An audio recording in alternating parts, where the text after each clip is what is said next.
The Texas Chain Saw Massacre, 1974 slasher film directed by Tobe Hooper.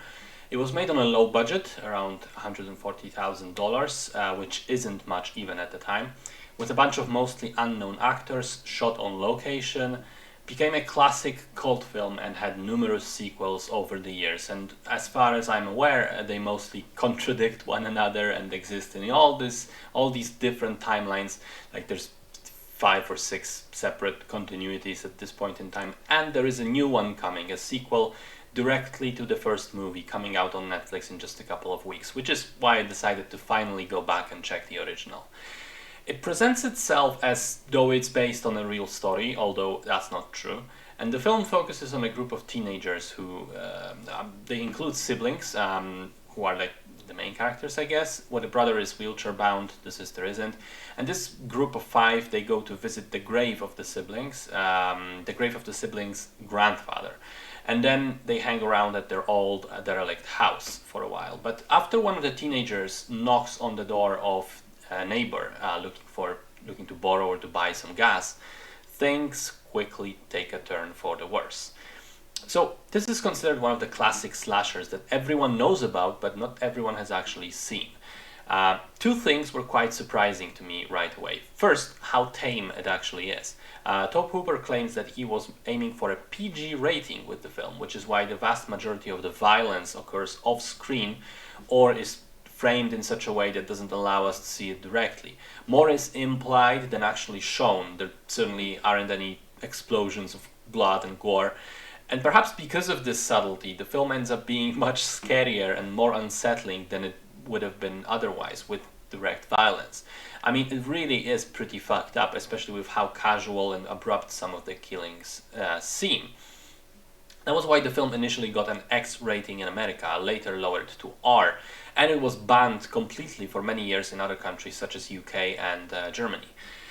Second thing that stands out is how bare bones the movie is, especially in the first half. The later slashers got us used to the idea, I think, that we have a thought out backstory for the characters, an explanation why they're doing what they're doing, that we get to learn various things about them as individual people.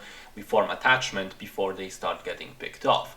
Here there's basically none of that. The kids arrive at the house and we still barely know anything beside their names, and the killing just starts right away.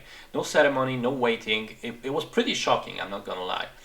But then at one point you think, okay, well, with the way things have progressed so far, I know all the rest. I know what's going to happen and the movie will probably end in 5 minutes tops. Wrong, because it does take a turn at one point, starting from the gas station scene. And from then on, it becomes an absolute descent into madness and insanity.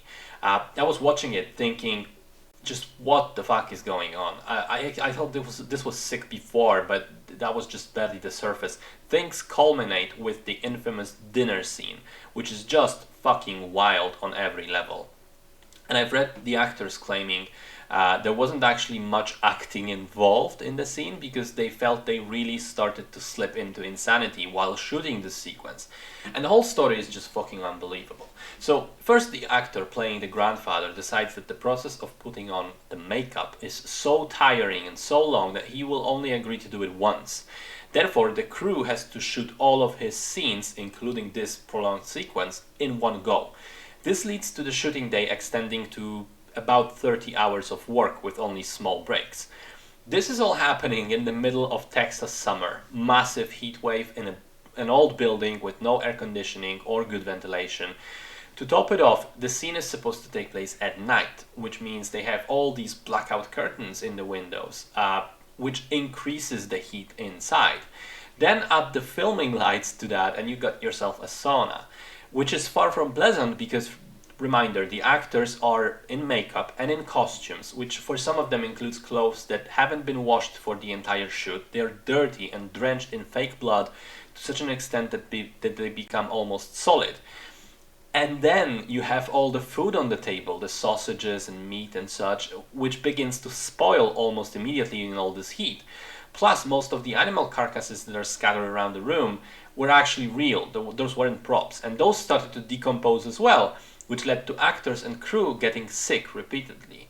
So to sum all this up, you're stuck in a blisteringly hot room in dirty clothes for 30 hours with working with the smell of rotting food and animal bodies. I mean, the actor playing the hitchhiker has stated that this was the single worst experience of his life, and he was a Vietnam veteran. So he literally said he thinks this is worse than fighting Viet Cong in the jungle. That is wild.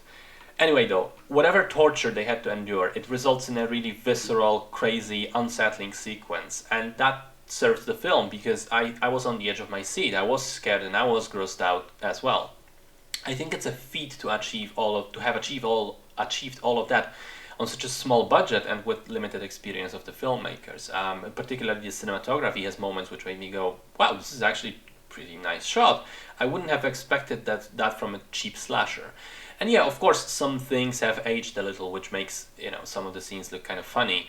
But I think that isn't a tragedy as well, because the director has said that they always wanted the movie to have a touch of this dark sort of humor, and I can definitely see it there.